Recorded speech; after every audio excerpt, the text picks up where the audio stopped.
गेल्या काही दिवसांपासून सोशल मीडियावर एकाच नावाची चर्चा आहे, ती म्हणजे एल्विश यादव आणि जिया शंकर. नुकताच एक व्हिडिओ इंटरनेटवर तुफान व्हायरल झाला आहे, ज्यामध्ये एल्विश जियाला चक्क लग्नासाठी प्रपोज करताना दिसत आहे. पण हे प्रपोजल खरं आहे की फक्त एक पब्लिसिटी स्टंट? जाणून घ्या सविस्तर. व्हायरल झालेल्या व्हिडिओमध्ये दिसते की एका रोमॅन्टिक सेटअपमध्ये एल्विश यादव हातात गुलाबाचे फूल घेऊन गुडघ्यावर बसला आहे. तो जियाला विचारतो, तू माझ्याशी लग्न करशील का?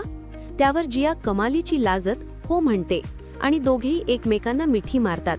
हा व्हिडिओ पाहून एल्वियाच्या चाहत्यांनी सोशल मीडियावर शुभेच्छांचा वर्षाव सुरू केला. साखरपुड्याच्या बातम्यांमागचं खरं सत्य. जर तुम्हाला वाटत असेल की एल्विश आणि जिया खरोखरच लग्न करणार आहेत, तर थांबा. या व्हायरल व्हिडिओमागचे सत्य काही वेगळेच आहे. व्हिडिओ कोणत्याही खऱ्या साखरपुड्याचा नसून एंगेज 2 या डेटिंग रियालिटी शोच्या चित्रीकरणाचा एक भाग आहे. Publicity stunt. जिया शंकरने स्वतः एका मुलाखतीत स्पष्ट केले की हे प्रपोजल फक्त शोच्या प्रसिद्धीसाठी आणि स्क्रिप्टनुसार करण्यात आले होते. तिने सांगितले की माझ्या कुटुंबाला आणि मित्रांना माहीत आहे की हे फक्त कामाचा एक भाग आहे. एल्विश यादवने यापूर्वी अनेकदा सुचवले आहे की तो कोणा दुसऱ्या मुलीसोबत रिलेशनशिपमध्ये आहे, जिची ओळख त्याने अजून गुलदस्त्यात ठेवली आहे.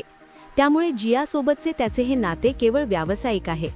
एंगेज 2 हा शो केवळ या प्रपोजलमुळेच नाही, तर त्यातील विवादित टास्कमुळेही चर्चेत आहे. शोमध्ये स्पर्धकांना देण्यात येणारे काही टास्क अत्यंत बोल्ड आणि अश्लील असल्याचा आरोप नेटकऱ्यांनी केला आहे. सोशल मीडियावर या शोवर बंदी घालण्याची मागणी जोर धरत आहे.